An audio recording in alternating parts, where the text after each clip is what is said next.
오늘 말씀은 시편 118편 21절부터 29절까지의 말씀입니다.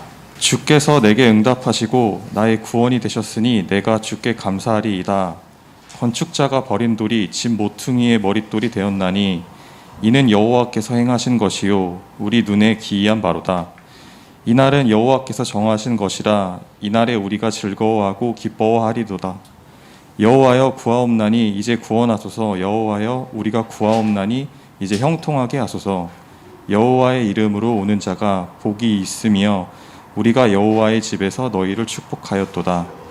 여호와는 하나님이시라.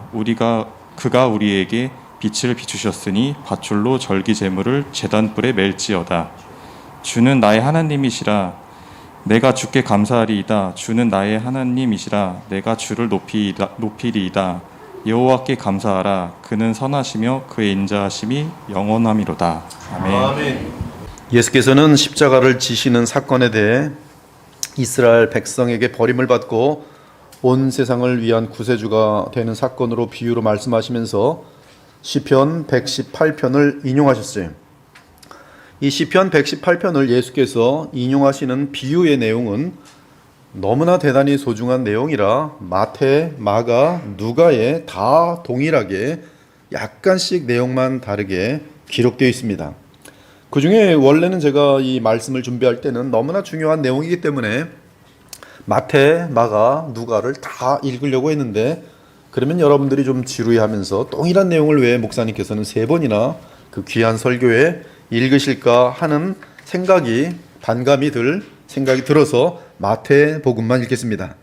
다른 한 비유를 들으라. 예수님의 말씀입니다. 다른 한 비유를 들으라. 한 집 주인이 포도원을 만들어 산 울타리로 두르고 거기에 집 짜는 틀을 만들고 망대를 짓고 농부들에게 새로 주고 타국에 갔더니 열매 거둘 때가 가까움에 그 열매를 받으려고 자기 종들을 농부들에게 보내니 농부들이 종들을 잡아 하나는 심히 때리고 하나는 죽이고 하나는 돌로 쳤거늘 다시 다른 종들을 처음보다 많이 보내니 그들에게도 그렇게 하였는지라.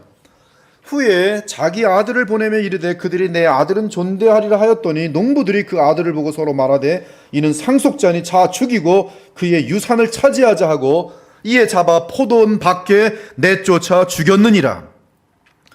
그러면 포도원 주인이 올 때 그 농부들을 어떻게 하겠느냐? 그들이 말하되 바리새인들과 사두개인들과 이 비유를 듣는 사람 이스라엘 이 건축자들이 말하되 그 악한 자들을 진멸하고 포도원은 제때 열매를 바칠 만한 다른 농부들에게 새로 줄지니이다.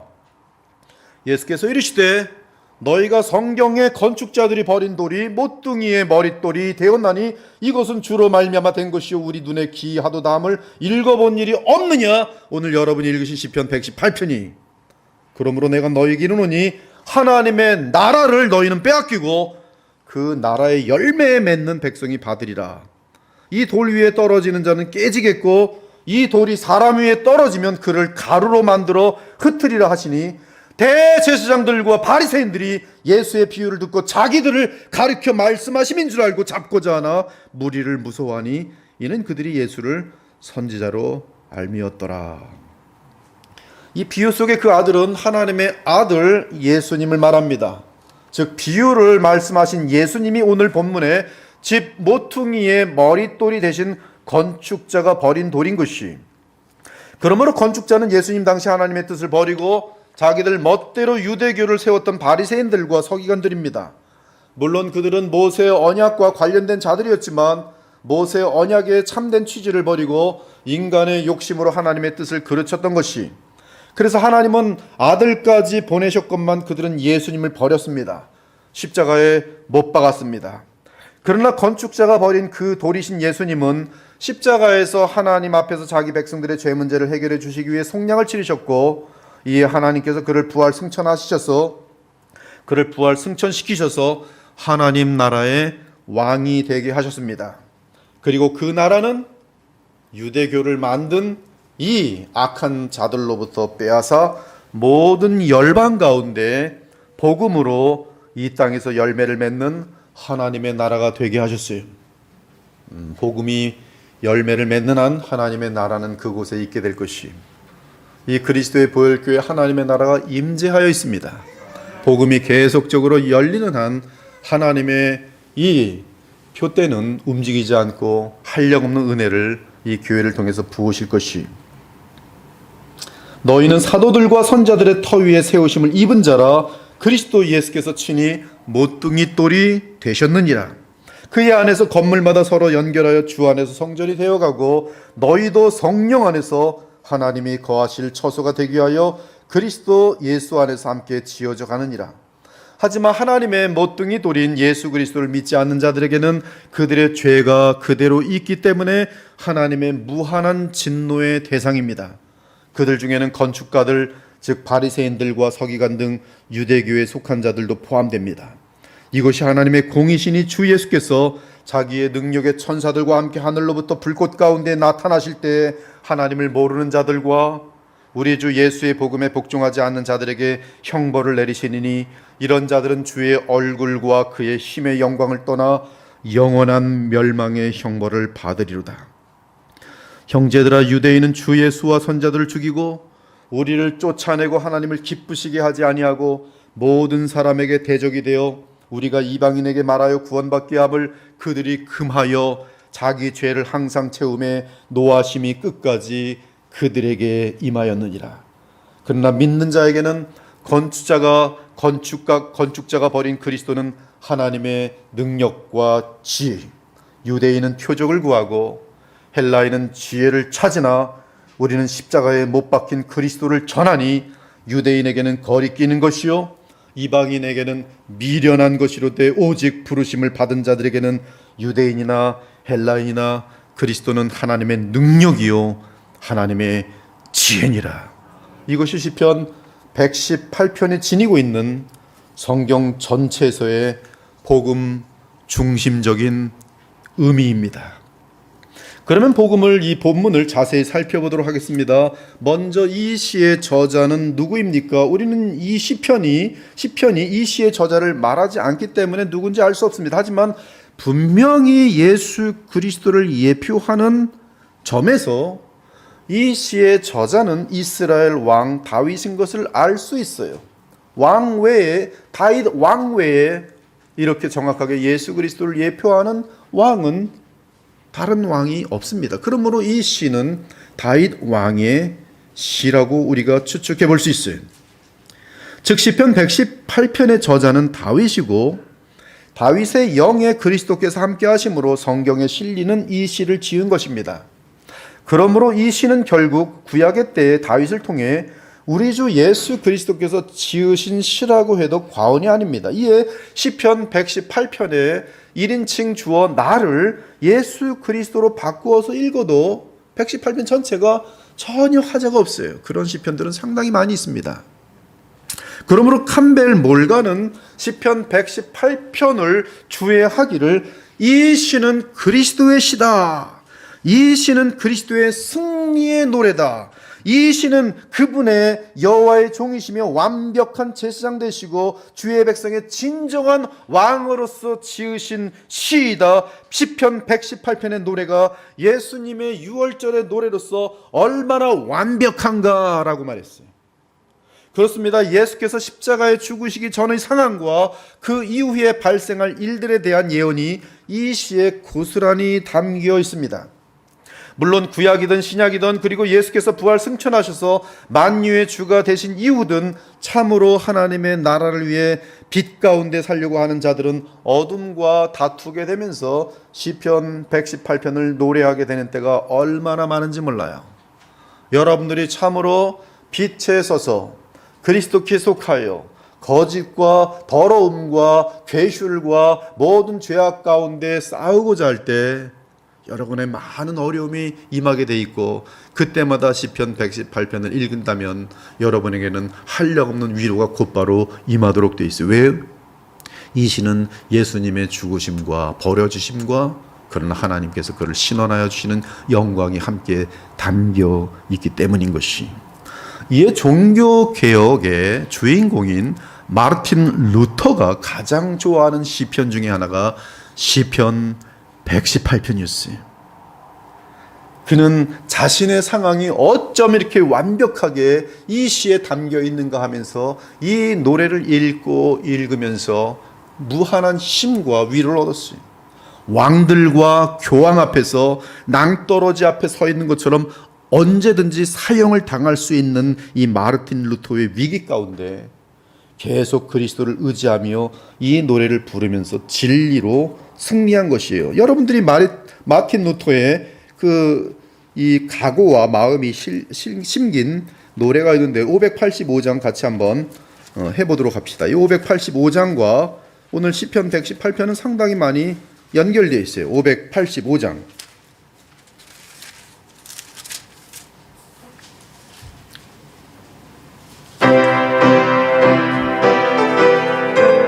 우리 힘있게 온 마음을 다해 찬송합니다. 내 주는 강한 성이요 방패와 병기 되시니 큰 환난에서 우리를 구하여 내시리로다. 옛 원수 마귀는 이때도 힘을 써 모력과 권세로 무기를 삼으니 천하에 누가 당하랴. 내 힘만 의지할 때는 패할 수밖에 없도다. 힘 있는 장수 나와서 날 대신하여 싸우니 이 장수 누군가 주 예수 그리스도 만군의 주로다. 당할 자 누구랴. 반드시 이기리로다. 이 땅에 마귀 들끓어 우리를 삼키려 하나 겁내지 말고 섰거라. 진리로 이기리로다. 진처가 재물과 명예와 생명을 다 빼앗긴데도 진리는 살아서 그 나라 영원하리라. 아멘.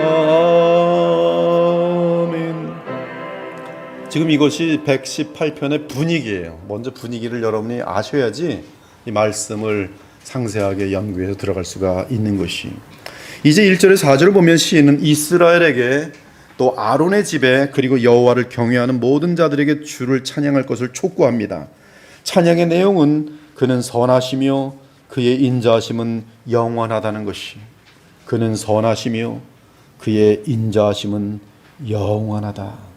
하지만 하나님의 선하심과 인자하심이 어디에서 영원합니까? 그 답은 22절이 건축자가 버린 돌에서 하나님의 선하심과 인자하심은 영원해요.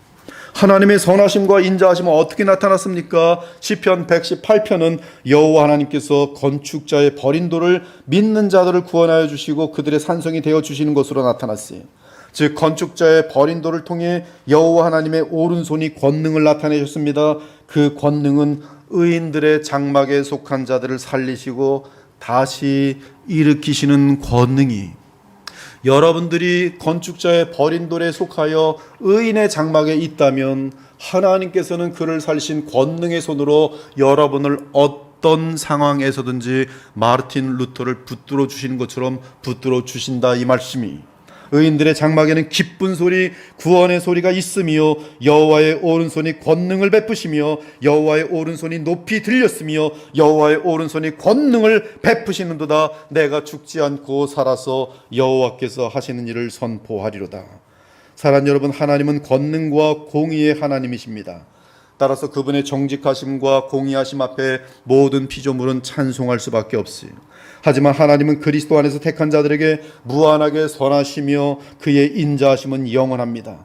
이에 죄로 인해 영원히 죽을 수밖에 없었던 우리는 그리스도 안에서 하나님의 영원한 사랑의 대상이 된 사실에 대해 한량없는 감사를 하나님과 그리스도께 드릴 수밖에 없는 것이, 우리의 찬양은 하나님의 심판에서 나타나는 권능과 공의를 보면서도 흘러 넘치지만 그 진노의 대상이 당연히 나인데, 내가 하나님의 아들 그리스도 때문에 그 진노에서 벗어난 사실을 알 때, 그리고 그 벗어난 원인이 내게 있지 않고 하나님의 영원한 사랑 때문인 것을 알 때, 우리는 자원하는 마음으로 진심에서 우러나는 찬양과 감사를 드리게 되는 것이, 특히 하나님의 공의와 사랑이 동시에 나타날 때 우리에게서 흘러넘치는 찬양의 깊이는 무한하여집니다.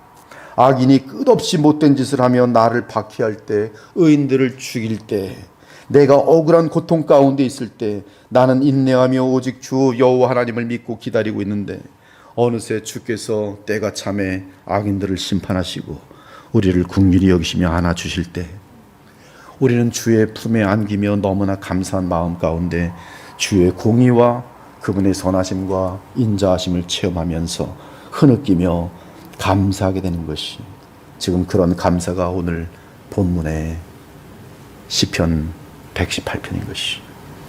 따라서 오늘 본문은 악인이 내게 행하는 고난 가운데 하나님의 역사로 인한 구원을 체험한 후 감격 가운데 신자가 드리는 한량없는 감사인 것이, 이때 시인이 당했던 고통은 10절에서 12절 사이에서 볼 수 있습니다. 뭇 나라가 나를 애워쌌으니, 그들이 나를 애워싸고 애워쌌으니, 그들이 벌들처럼 나를 애워쌌으나. 그리고 7절을 보면 시인을 괴롭히며 공격하는 자들은 시인을 미워하는 자들이라 되어 있어요. 나를 미워하는 자들. 놀라운 사실은 악인들의 공격과 박해에는 언제나 주의 백성의 죄악과 어리석음에 대한 하나님의 훈계가 담겨 있다는 사실이, 놀라운 내용이, 악인들이, 정말 악인들이, 하나님을 경외함이 없는 악인들이 여러분을 박해하고 고통을 줄 때는 종종 그 깊은 뿌리에 신자들에게 숨어진 죄가 있을 때가 있다는 사실이, 이에 시인은 악인들의 험악한 공격 가운데 자신의 죄를 돌아옵니다. 하지만 그 가운데 여전히 하나님의 택하심으로 인한 영원한 인자하심을 발견하고 감사합니다. 18절, 여호와께서 나를 심히 경책하셨어도 죽음에는 넘기지 아니하셨도다. 한편 5절의 고통이라는 단어는 함의 차르인데, 갇히다, 꼼짝 달싹 못하다, 속박되다라는 뜻이 있어요. 그러므로 시인은 마치 감옥에 갇힌 것처럼 함부로 움직일 수도 없고 그의 사방으로 원수들이 가득한 것을 알 수 있습니다. 나아가 그들은 이제 곧 더 강력한 공격을 할 것이기에 급박한 위기 상태에 있어요. 이에 시인은 간절히 하나님의 도움을 요청합니다. 내가 고통 중에 여호와께 부르짖었더니 여호와께서 응답하시고 나를 넓은 곳에 세우셨도다. 지치고 괴롭고 꼼싹달싹 못하는 상태에서, 그리고 그런 힘든 상태가 얼마나 지속되어야 하는지 알지 못하는 상태에서 여호와께 부르짖었더니 여호와께서 응답하시고 나를 넓은 곳 메레 하부에 세우셨다고 말해요. 즉 마음껏 뛰놀며 감사하며 노래하며 즐기는 자유의 행복을 맛보게 하셨다는 것이, 혹시 여러분의 상태가 함의 차르의 상태입니까? 인간의 힘으로 빠져나올 수 없는 그런 상황이 있습니까? 그런 상황에서 벌써 오랜 시간을 보냈습니까? 그 상태가 병에 걸린 상태일 수 있고, 직장이 없는 상태일 수 있고, 가장 가까운 사람과의 관계가 깨어진 상태일 수 있고, 무엇보다 시편의 시인처럼 악인들에게 둘러싸여 어디로 피할 길도 없이 꼼짝달싹 못하고 비참한 상태로 있을 수밖에 없습니까? 혹시 그런 상태가 직장 생활입니까? 가족 생활입니까? 가족으로 들어가기만 하면 천국이 아니라 지옥의 시작입니까? 학교 생활입니까? 그 상태에서 벗어나고 싶은데 벌써 오래 노력해왔지만 여전히 제자리에서 걷고만 있습니까? 특히 죄 가운데 빠져서 마귀의 종노릇을 하며 늘 양심을 어긴 채 살아가고 있습니까? 이러다가 나는 완전히 망하든지 건강을 잃고 병에 걸려 죽게 되든지 결국 이 모든 죄가 드러나 이 세상의 모든 수치를 당할 것을 알면서도 죄를 지속하고 있는 상태에 있습니까? 그래서 남몰래 자학을 한 지 벌써 여러 달 아니 몇 년째 된 상태입니까? 그렇다면 질문합니다. 여호와께 부르짖어 보았습니까? 밤을 새며 회개하며 주께 부르짖어 보았습니까? 내가 의존하는 것들을 다 뒤로 미루고 오직 야곱처럼 주와 씨름한 적이 있습니까? 얼마나 부르짖었습니까? 부르짖으며 주의 음성을 듣고 그 지시대로 움직여 본 적이 있습니까? 하나님의 아들 예수 그리스도가 누구신지 알아보셨습니까?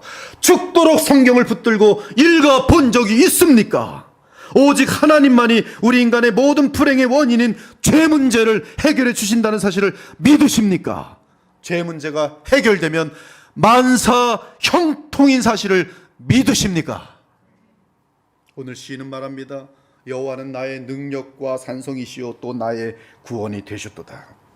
주께서 내게 응답하시고 나의 구원이 되셨으니 내가 주께 감사하리이다. 여호와께 피하는 것이 사람을 신뢰하는 것보다 나으며 여호와께 피하는 것이 고관들을 신뢰하는 것보다 낫도다. 너는 나를 밀쳐 넘어뜨리려 하였으나 여호와께서는 나를 도우셨도다. 여호와는 내 편이시라. 내가 두려워하지 아니하리니 사람이 내게 어찌할꼬. 여호와께서 내 편이 돼서 나를 돕는 자들 중에 계시니 그러므로 나를 미워하는 자들에게 보응하시는 것을 내가 보리로다. 여호와께서 여러분의 편이 되실 때 그분은 온 우주를 창조하시고 머리털 하나까지 완전하게 다스리는 분이신데 무엇이 두려울 수 있습니까? 하지만 한 가지 문제가 있어요. 여호와께서 여러분의 편인 것을 어떻게 알 수 있습니까? 어려움을 당할 때 신께 부르짖으면 여호와께서 부르짖는 사람의 편이 되어 주시는 것입니까? 그렇다면 누가 더 많이 부르짖는지에 따라 여호와께서는 더 많이 부르짖는 사람 편에 서시는 것입니까? 그렇지 않습니다. 그렇지 않아요. 여호와 하나님은 빛이며 진리며 거룩이며 사랑이십니다. 그러므로 빛에 속한 자가 여호와의 편이며 진리와 거룩과 사랑에 속하는 자가 여호와의 편이. 이에 2절에서 4절은 건축자의 버린 돌과 관련된 자들의 특징을 알려줍니다. 그것은 이스라엘, 아론 그리고 여호와를 경외하는 자들이. 이스라엘은 택함을 받았다는 것을 뜻하고 아론은 제사장 나라를 뜻하고 그리고 이들에게 가장 중요한 특징은 하나님을 무한히 경외하는 것이, 하나님을 사랑하고 존경하는 것이. 따라서 제사장 나라입니다. 왕 같은 제사장이. 그들에게 하나님은 편이 되어주십니다. 그러면 진리와 빛과 사랑에 속하는 것은 어떻게 하는 것입니까? 그것이 바로 오늘 시편의 주제로서 건축자가 버린 예수 그리스도를 믿고 빛과 진리와 사랑에 속하는 것, 그것이 바로 여러분이 여호와 편에 서는 길이라는 말씀이.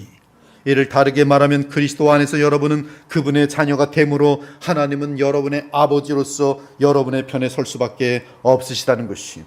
찬송하리로다. 하나님 곧 우리 주 예수 그리스도의 아버지께서 그리스도 안에서 하늘에 속한 모든 신령한 복을 우리에게 주시되 곧 창세전에 그리스도 안에서 우리를 택하사 우리로 사랑 안에서 그 앞에 거룩하고 흠이 없게 하시려고 그 기쁘신 뜻대로 우리를 예정하사 예수 그리스도로 말미암아 자기의 아들들이 되게 하셨으니 이는 하나님이 사랑하시는 자 안에서 우리에게 거저 주시는 바 그의 은혜의 영광을 찬송하게 하려는 것이라. 우리는 그리스도 안에서 그의 은혜의 풍성함을 따라 그의 피로 말미암아 속량 곧 죄사함을 받았느니라. 여러분이 하나님 편에 서는 것은, 하나님이 여러분의 편에 설 수밖에 없는 것은 속량 되시는 그리스도 안에 있는 것이. 그러나 너희가 그때는 하나님을 알지 못하여 본질상 하나님이 아는 자들에게 종노릇하였더니 때가 참에 하나님이 그 아들을 보내사 여자에게서 나게 하시고 율법 아래에 나게 하신 것은 율법 아래에 있는 자들을 속량하시고 우리로 아들의 명분을 얻게 하려 하심이라. 너희가 아들임으로 하나님이 그 아들의 영을 우리 마음 가운데 보내사 아빠 아버지라 부르게 하셨느니라. 그러므로 네가 이후로는 종이 아니요 아들이니. 아들이면 하나님이 그의 편에 설 수밖에 없으니요 아들이면 하나님으로 말미암아 유업을 받을 자니라. 무릇 하나님의 영으로 인도함을 받는 사람은 곧 하나님의 아들이라. 너희는 다시 무서워하는 종의 영을 받지 아니하고 양자의 영을 받았으므로 우리가 아빠 아버지라고 부르짖느니라. 성령이 친히 우리 영과 더불어 우리가 하나님의 자녀인 것을 증언하시나니 자녀이면 또한 상속자 곧 하나님의 상속자요 그리스도와 함께한 상속자니 우리가 그와 함께 영광을 받기 위하여 고난도 함께 받아야 할 것이니라. 생각하건대 현재의 고난은 장차 우리에게 나타날 영광과 비교할 수 없도다. 그러므로 그리스도 안에 있는 자에게는 무조건 여호와께서 그 사람의 편이, 이는 그 사람이 하나님의 자녀이기 때문입니다. 속량함을 받았기 때문이, 하나님의 영이 그 안에 있기 때문이, 아들의 영이 그에게 있기 때문에 그래. 따라서 하나님의 자녀가 고통 중에 부르짖을 때 아버지 되시는 하나님은 그의 자녀의 부르짖음을 반드시 듣고 응답하시는 것이, 이와 같이 성령도 우리의 연약함을 도우시나니 우리는 마땅히 기도할 바를 알지 못하나 오직 성령이 말할 수 없는 탄식으로 우리를 위하여 친히 간구하시느니라. 마음을 살피시는 이가 성령의 생각을 아시나니 이는 성령이 하나님의 뜻대로 성도를 위하여 간구하심이니라. 그런즉 이 일에 대하여 우리가 무슨 말 하리요? 만일 하나님이 우리를 위하시면 누가 우리를 대적하리요? 자기 아들을 아끼지 아니하시고 우리 모든 사람을 위하여 내주시니가 어찌 그 아들과 함께 모든 것을 우리에게 주시지 아니하겠느냐? 누가 우리를 그리스도의 사랑에서 끊으리요? 환난이나 공고나 박해나 기근이나 적신이나 위험이나 칼이랴. 전능하신 하나님이 그분의 손으로 그리스도 안에 있는 나를 보호하고 계신데 무엇이 두렵습니까? 마귀와 악인들과 세상의 힘이 어찌 주 안에 있는 우리를 해할 수 있습니까? 하나님이 나의 아버지시며 그리스도 안에서 나와 함께 하신다는 사실은 피조물인 우리 신자들에게는 가장 든든한 확신과 안전인 것이, 이러한 믿음의 상태에서는 두려움이 있을 수 없어요. 참으로 있을 수 없습니다. 두려움이 오다가도 나는 그리스도 안에 있는 하나님의 자녀인 사실을 확증하면서 주님을 부르짖을 때 두려움은 들어오지 못해요. 다만 내가 지은 죄에 대한 열매들이 내 삶을 따라오기에 그 죄의 열매로 수치스럽고 아프고 비참할 따름이, 사랑 여러분, 실제로 가장 무서운 두려움은 죄의 문제가 해결되지 않은 상태에서 하나님 앞에 서는 것이, 거룩하신 하나님의 공의 앞에 교만한 악인이 설 때 그 악인에게 영원하고 무한한 고통이 임할 것이기에 그때는 마땅히 무한한 두려움이 임할 것이, 하지만 그리스도를 믿고 감사하며 그리스도의 속량의 혜택을 누리는 자들은 하나님이 두려울 수 없습니다. 오히려 그들은 하나님과 동행할 수 있어요. 언제든지 죄를 회개하고 다시 하나님과 동행할 수 있어요. 그리고 그리스도의 영이신 성령 안에서 하나님과 하나가 될 수 있어요. 그런 상태에서는 이 세상 그 어떤 것도 두려울 수 없습니다. 그것이 죽음을 두려워하지 않았던 우리 믿음의 조상들의 순교예요. 그런 담대함이 사도행전에 등장하는 우리 신자들과 사도들의 믿음입니다. 그런 용기가 드러난 자들이 계시록의 14만 4천의 온전한 그리스도인인 것이, 여호와는 나의 빛이요 나의 구원이시니 내가 누구를 두려워하리요? 여호와는 내 생명의 능력이시니 내가 누구를 무서워하리요? 그러므로 우리가 담대히 말하되 주는 나를 돕는 이시니 내가 무서워하지 아니하겠노라. 사람이 내게 어찌하리요? 제 인생 상태에서도 항상 이 말씀을 많이 하면서 살아갑니다. 사람들이 내게 어찌하리요? 인간들이 내게 할 수 있는 게 뭐가 있어요? 고작 해봤자 뭐 월급 깎는 거? 고작 해봤자 감옥에 집어넣을 수 있는 거? 고작 해봤자 그들이 내게 할 수 있는 것이 무엇이 있어요? 아무것도 없습니다. 내 마음이 주와 통해 있으면 나를 건드릴 수 있는 것이 이 세상에 아무것도 없어요. 사람이 내게 어찌하리요? 내가 사망의 음침한 골짜기로 다닐지라도 해를 두려워하지 않을 것은 주께서 나와 함께 하심이라. 내가 하나님을 의지하였은즉 두려워하지 아니하리니 혈육을 가진 사람이 내게 어찌하리요? 사람 두려워하지 마십시오. 권력가들 두려워하지 마십시오. 돈 많은 사람들 두려워하지 마십시오. 전혀 여러분에게 두려움의 대상들이 아니에요. 그리고 더 놀라운 사실은 하나님이 우리의 아버지로서 우리 편이 되실 때 하나님은 우리를 괴롭히는 악인들을 혼내주신다는 사실이 7절에 여호와께서 내 편이 돼서 나를 돕는 자들 중에 계시니 그러므로 나를 미워하는 자들에게 포옹하시는 것을 내가 보리로다. 이에 나를 두렵게 하던 자들, 나를 가두어 두고 무조건 박해하며 괴롭게 하던 자들, 온 힘을 다해 나를 망하게 하려던 자들, 끝까지 아무런 이유 없이 나를 미워하던 자들, 그들은 하나님의 손에 공의의 보응을 받게 될 것이, 나를 원수로 여기던 자들이 수치를 당하게 될 것입니다. 주께서 내 원수의 목전에서 내게 상을 차려주시고 기름을 내 머리에 부으셨으니 내 잔이 넘치나이다. 그때 우리는 빛이신 우리 아버지, 거룩이신 우리 아버지, 사랑이신 우리 하나님 아버지가 나의 하나님이신 사실로 인해 한량없이 감사하며 하나님이 보내신 그분의 아들 예수 그리스도를 한없이 감사하게 되는 것이, 이처럼 참신앙은 언제나 변함없이 모든 상황 가운데 특히 가장 힘든 상황에서 오직 그리스도 예수님만을 신뢰하고 그분께 부르짖으며 간구하는 것입니다. 그러므로 결코 이 땅에 속한 것을 의지하지 않기 바랍니다. 그리고 이 땅의 권력도 재력도 인기도 해결할 수 없는 문제가 있으니 바로 죽음의 문제, 죄의 문제. 저는 죽음 앞에 섰을 때 평강하며 웃을 수 있습니다. 그러나 세상에 수백억 조를 가진 사람, 병이 시름시름 앓더니 죽음 앞에 섰을 때 그는 수백억 조의 돈도 아무런 의미가 없고 이제 거룩하신 진노의 하나님, 그 무서운 영원한 고통 속에 들어가는 그 앞에서 한없이 떨 수밖에 없어요.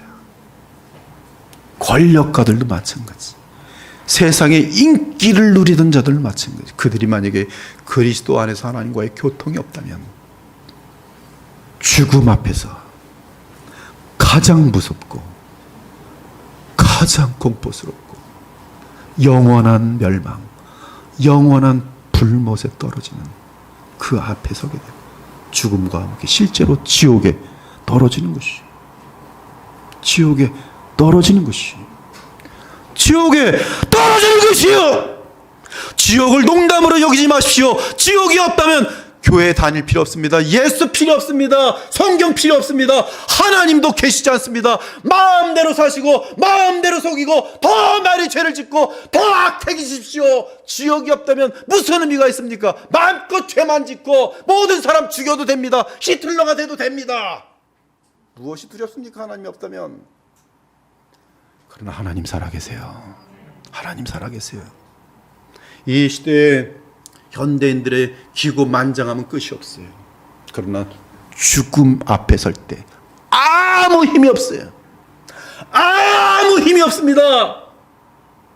늙어 있는 모습 속에 죽음 앞에 선 수백억 조의 부자를 봤어요. 아무런 힘이 없어요. 그 어마어마한 권력을 가졌던 사람 죽음 앞에 섰을 때 아무 힘이 없어요. 아무 힘이 없어요. 무한한 공포에 아무것도 없어요. 죄 문제, 죽음 문제, 하나님은 공의하세요. 교만하지 마십시오. 하나님은 무서운 분이, 즉 인간의 본질적인 문제를 해결하는 데 있어서 오직 그리스도 안에서 하나님에 의해 우리가, 하나님 외에 우리가 의지할 대상이 없다는 말씀입니다. 마귀의 공격으로부터, 악인으로부터의 공격으로부터, 세상으로부터의 공격으로부터, 그리고 내 안에 있는 끝없는 교만과 완고함과 더러운 정욕으로부터의 구원은 오직 그리스도 외에 다른 구원의 길이 없습니다.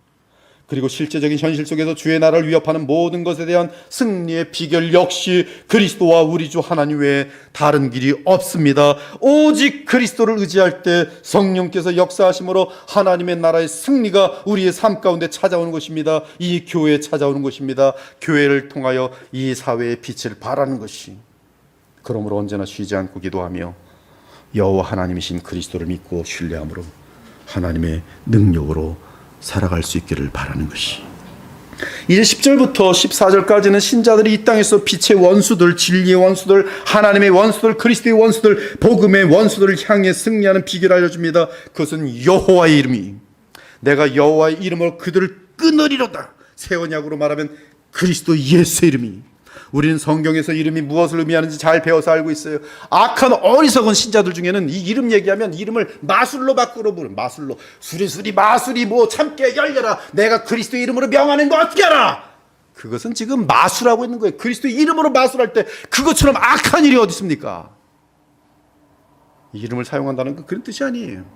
뭐 마귀야 물러갈지라 병마야 떠날지어다, 무슨 예수의 이름으로 명하노니, 웃기지 마십시오. 그런 거 절대 아니.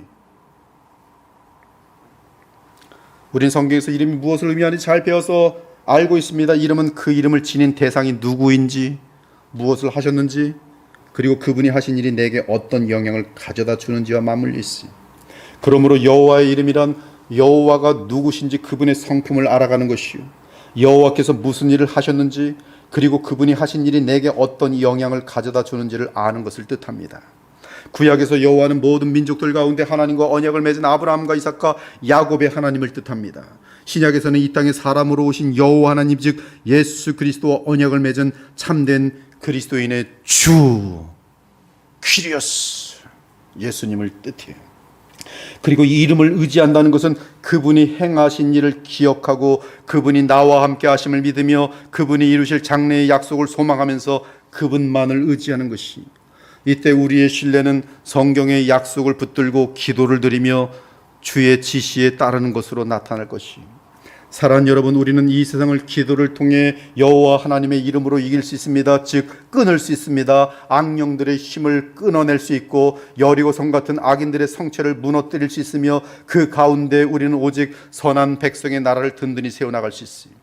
마귀의 간계를 능히 대적하기 위하여 하나님의 전신갑주를 입으라. 우리의 씨름은 혈과 육을 상대하는 것이 아니요 통치자들과 권세들과 이 어둠의 세상 주관자들과 하늘에 있는 악의 영들을 상대함이라. 어떻게? 그러므로 하나님의 전신갑주를 취하라. 구원의 투구와 성령의 검 곧 하나님의 말씀을 가지라. 모든 기도와 간구를 하되 항상 성령 안에서 기도하고 이를 위하여 깨어 구하기를 항상 힘쓰며 여러 성도를 위하여 구하라. 우리의 싸우는 무기는 육신에 속한 것이 아니 오직 어떠한 견고한 진도 무너뜨리는 하나님의 능력이라.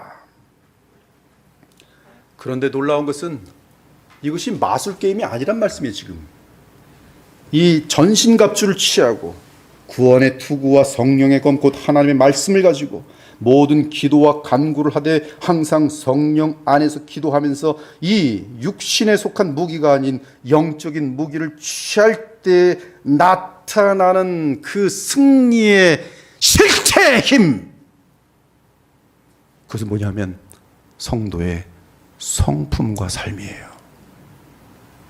사랑에는 거짓이 없나니 악을 미워하고 선에 속하라. 바로 이것이, 내가 예수의 이름으로 악령에 떠나라. 돈 관계에 속하면 돈 속이느라고 정신없고 남 뒤에서 수군거리고 비방하면서 거룩함도 없고 거짓과 과장에 속해 있는 것, 이것은 이미 마귀에게 패한 것이에요. 사랑에는 거짓이 없나니 악을 미워하고 선에 속하라. 형제를 사랑하여 서로 우애하고 존경하기를 서로 먼저 하며 부지런하여 게으르지 말고 열심을 품고 주를 섬기라. 바로 이 모습들이, 이것이 성령의 검을 취한 자들의 모습이며 기도하는 자들의 모습으로 나타나는 것이, 성령이 함께 하신 자들의 순종의 모습들인 것이, 소망 중에 즐거워하며 환난 중에 참으며 기도에 항상 힘쓰며 성도들의 쓸 것을 공급하며 손 대접하기를 힘쓰라. 너희를 박해하는 자를 축복하라. 축복은커녕, 잘못 알고 있는 신학자들은 축복은커녕 저주하지요. 예수의 이름으로 저주. 그래서 치는 거예요. 오히려 마귀의 도구가 되는 것이 너희를 박해하는 자를 축복하라. 그것이 기도의 힘이, 그것이 순종의 힘이, 그것이 성령의 힘이, 그것이 복음의 힘이, 세상 사람들이 할 수 없는 어둠을 물리치는 힘이 무엇이? 너희를 박해하는 자를 축복하라. 축복하고 저주하지 말라. 즐거워하는 자들과 함께 즐거워하고 우는 자들과 함께 울라. 서로 마음을 같이 하며 높은 데 마음을 두지 말고 도리어 낮은 데 처하며 스스로 지혜 있는 채 하지 말라. 겸손, 겸손, 겸손, 겸손. 인간은 절대 겸손할 수 없습니다. 그러나 예수 그리스도 앞에서 깨어 있으면서 주님을 붙든 자들, 그들은 겸손의 자리에 내려갈 수 있어요.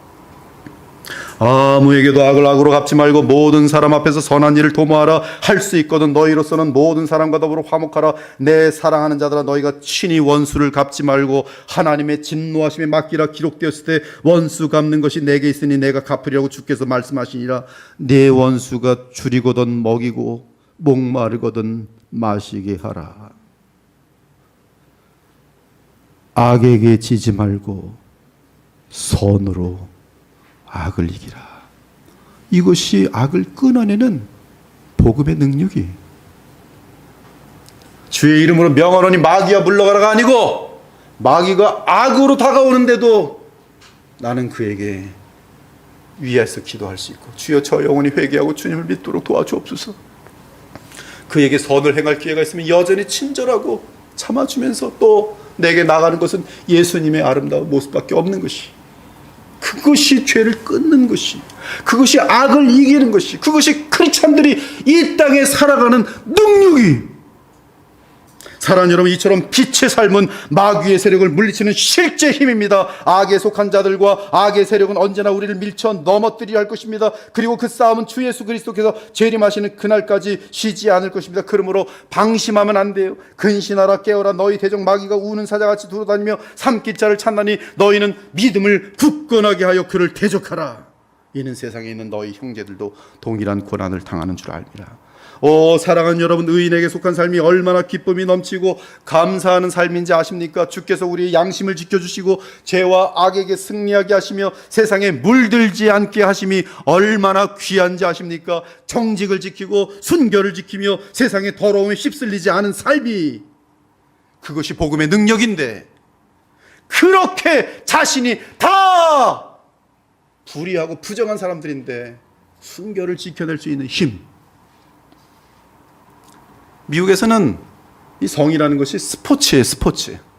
그러니 뭐 순결이라는 것은 그건 없어졌습니다. 과거 없어진 지 오래예요. 오늘 스포츠나 한번 뛸까? 상대만 찾으면 되는 거예요.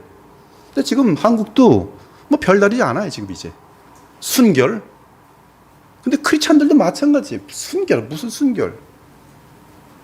그러나 그것은 이미 하나님의 기준에서 볼 때는 세상에 물들어 버린 것이, 이미 마귀에게 패배한 상태입니다.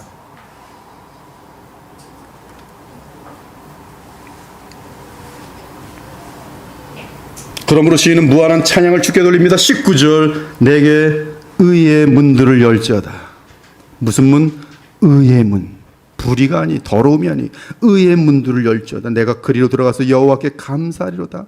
그 의의 문 안에서 주께서 내게 응답하시고 나의 구원이 되셨으니 내가 주께 감사하리로다. 19절의 의의 문들은 1차적으로 성전문과 연결됩니다. 즉 성전문은 하나님과 그의 백성이 상호 교통하는 장소로 들어가는 문입니다. 하지만 그 문 안에서는 전능하신 하나님과 함께하는 곳이니 완전한 승리가 보장되어 있으니, 또한 의인의 장막 및 성문문은 이 땅에서는 예표지만 실제는 그리스도 안에서 믿음으로 성령 안에서 누린 하나님의 나라요, 죽음 이후에 실제로 들어간 3000층의 낙원이요, 예수님 재림 이후에는 이 땅에 임할 영원한 하나님의 나라인 새하늘과 새 땅인 것이. 20절, 이는 여호와의 문이라. 누가? 의인들이 그리로 들어가리로다. 즉 오늘 본문의 찬송의 내용에서 우리가 분명히 아는 것은 시인의 승리 보장은 의에 속함으로 인한 승리 보장이지 내 개인의 이기적인 입장의 승리가 아니란 사실이, 나의 불의의 자세를 가지고 이기적인 입장을 가지고 그냥 주님께 부르짖으면서 주시옵소서 주시옵소서, 그래서 하나님이 승리를 주신다는 게 아니란 말씀이. 어떤 사람이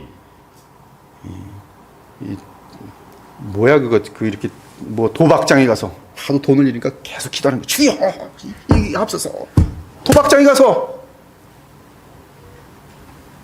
그런 기도가 말이 됩니까? 그게 이기고 싶은데 부르짖는 거죠.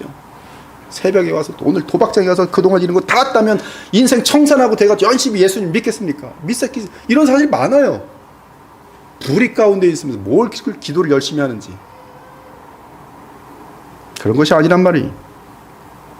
내 개인의 이기적인 입장의 승리가 아니란 말씀입니다. 여러분이 악에 서 있는데 하나님께서 그 악한 자에게 승리를 주신다면 어떻게 하나님의 나라가 서겠어요? 오히려 징계와 벌을 내리실 것이. 그러나 신실하게 정직과 의와 거룩함을 추구하고 따르면서 부르짖을 때 하나님이 기꺼이 얼마든지 주의 전능하신 능력으로 그 신자를 보호하고 승리를 안겨주시는 것이. 그리고 결국 의의 승리를 삶 가운데 체험하면서 하나님께 감사하는 것이. 시인은 이러한 빛과 어둠, 진리와 거짓, 정결함과 더러움, 의와 불의가 서로 원수로 서 있는 인류 역사 속에서 빛과 진리와 거룩한 생명의 근원이신 우리 주 예수 그리스도에 대해 건축자가 버린 돌이라고 말한 것이. 하지만 완전한 의인이셨던 우리 예수님은 하나님께서는 완벽하게 신원하여 주셨던 것이, 그것이 바로 그리스도의 부활이. 그러므로 22절에서 23절은 예수 그리스도께 정확하게 해당하는 예언이 되는 것이, 건축자가 버린 돌이, 즉 세상에 자기의 영광을 추구하는 권력자들과 재력가들과 이 세상에 속한 그 자랑들이 버린 돌이 집 모퉁이의 머릿돌이 되었나니 이는 여호와께서 행하신 것이 우리 눈에 기이한 바로다. 그분은 의인이셨지만 억울한 일을 당하셨으며 원수들에게 애워싸였습니다. 그리고 건축자의 버린 돌이 되셨어요. 그러나 하나님은 예수님을 일으키셔서 지극히 높이셨습니다. 그래서 예수 그리스도는 의인의 나라의 모퉁이 돌이 되신 것이. 이러한 우리 주 예수님과 동일한 패턴을 살아가는 자들이 바로 신자들입니다. 사랑하는 자들아, 거류민과 나그네 같은 너희를 권하노니 영혼을 거슬러 싸우는 육체의 정욕을 제어하라. 부당하게 고난을 받아도 하나님을 생각함으로 슬픔을 참으면 이는 아름다우나 죄가 있어 매를 맞고 참으면 무슨 칭찬이 있으리요. 그러나 선을 행함으로 고난받고 참으면 이는 하나님 앞에 아름다우니라. 선을 행함으로 고난을 받고 참면서 주님께 부르짖는다면, 그리고 선을 지키기 위해서 부르짖는다면, 주여 너무나 힘들어서 죄에 빠질까 두렵습니다. 주여 아직 죄에 빠지지 않았으니 저를 붙들어 주시옵소서. 사기치지 않게 도와주시옵소서. 더러움에 빠지지 않도록 도와주시옵소서. 그때 하나님이 돕는다 이 말씀입니다.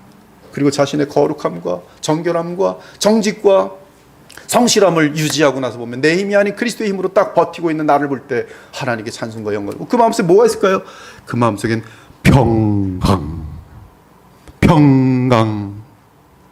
그 마음의 그 깊은 곳에서 흘러넘치는 하나님과 연합된 평강, 천국의 기쁨이. 그러나 졌어요. 속였어요. 수억 벌었어요. 한 가정을 무너뜨렸어요. 불의를 행해서 부자가 됐어요. 사회에서는 알아주는 사람도 있어요. 그러나 저 마음속 깊은 곳에는 평강은커녕 너는 위선자야, 너는 악당이야. 그러면 떨쳐버리고 싶어서 술 마시고 떨쳐버리고 더 심각한 죄들을 짓는 것이, 얼굴은 점점 악인으로 변해갑니다. 이는 하나님 앞에 아름다우니라. 그리고 뭐라는 줄 아세요? 이를 위하여 너희가 부르심을 받았으니, 그리스도도 너희를 위하여 고난을 받아사 너희에게 본을 끼쳐 그 자취를 따라오게 하셨느니라. 무슨 자취를 따라가요?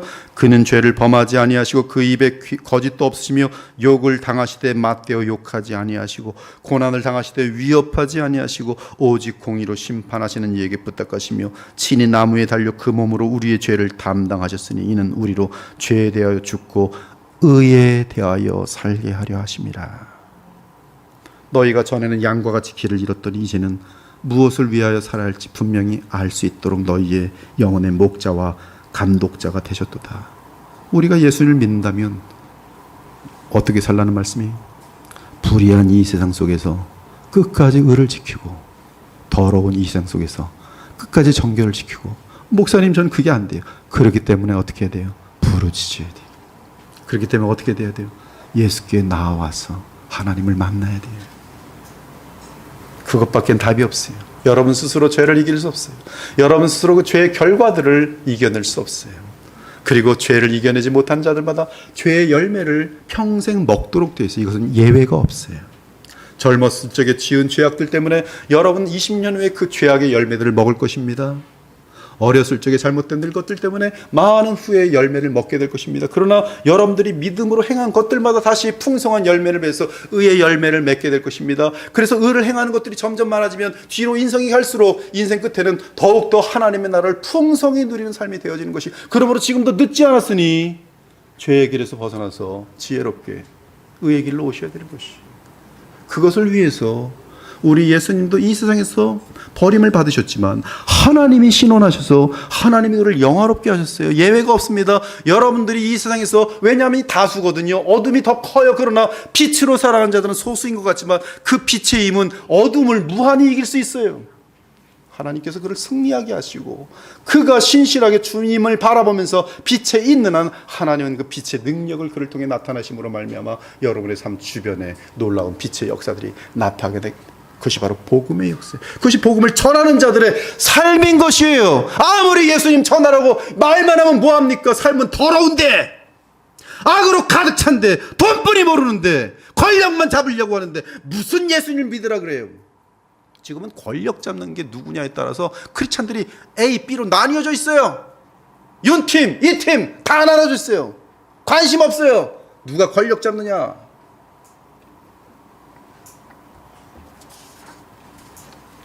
(24절에) 이 날은 하나님께서 갚아주신 날이, 심판하신 날이, 영원롭게 하신 날이, 예수 그리스도를 만왕의 왕과 만유의 주로 세우신 날이, 다윗에게는 왕위에 앉은 날이요, 그 모든 다윗을 조롱하던 자들이 무너진 날이, 그날은 반드시 오도록 되어 있어요. 이 날은 여호와께서 정하신 것이라 이 날에 우리가 즐거워하고 기뻐하리로다. 여호와여 구하옵나니 이제 구원하소서. 여호와여 우리가 구하옵나니 이제 형통하게 하소서. 여호와의 이름으로 오는 자가 복이 있으며 우리가 여호와의 집에서 너희를 축복하였도다. 여호와는 하나님이시라. 그가 우리에게 빛을 비추셨으니 밧줄로 절기 제물을 제단불에 맬지어다. 주는 나의 하나님이시라. 내가 주께 감사하리다. 주는 나의 하나님이시라. 내가 주를 높이시리다. 여호와께 감사하라.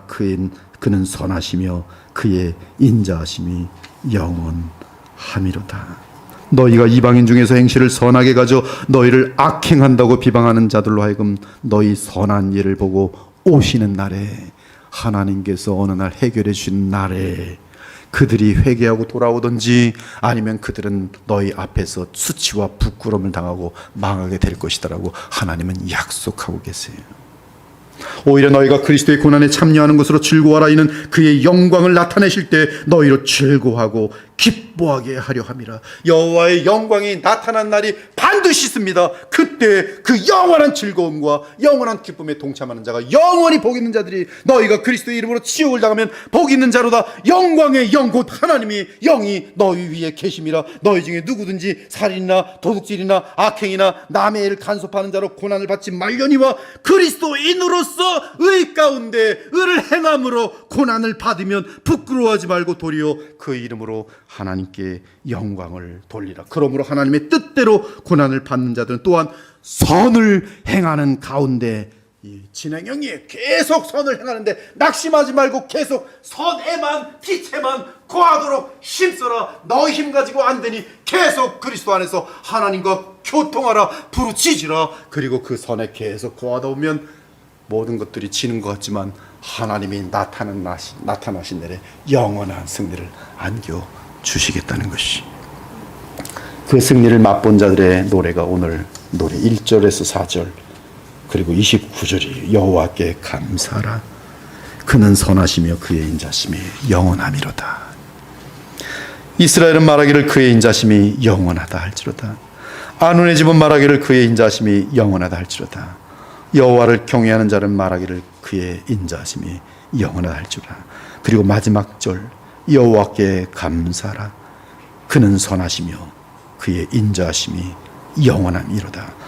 이러한 영원한 승리를 우리 주 예수 그리스도의 십자가 부활로 말미암아 우리에게 보장해 주신 하나님을 늘 감사하면서 그리스도와 오늘도 믿음으로 연합하여 죄와 세상과 악령들에게 승리하며 살아가는 주의 자녀들이 되기를 우리 주 예수 그리스도의 이름으로 축원합니다. 아멘. 주 하나님 감사합니다. 하나님의 말씀에 믿고 순종하는 자들이 되게 해주셔서 세상과 거슬러 살 수 있는 특이한 거룩한 무리들이 되어서 이 사회에 전능하신 하나님의 아름다운 선의 역사를 함께 볼 수 있는 그 특권을 우리 주의 자녀들에게 허락하여 주시옵소서. 악에 물들지 않게 하시고 끝까지 소수라도 노아의 8 가족처럼 의의 편에 설 수 있도록 믿음을 더해 주시며 계속 그리스도 안에서 하나님과 교통하기를 원하는 빛을 사랑하고 진실을 사랑하고 정직을 사랑하고 거룩함을 사랑하고 순교를 사랑하는 주의 자녀가 될 수 있도록 이 시간에 주의 영으로 충만케 하여 주시옵소서. 살아계신 우리 주 예수 그리스도 이름으로 기도합니다. 아멘.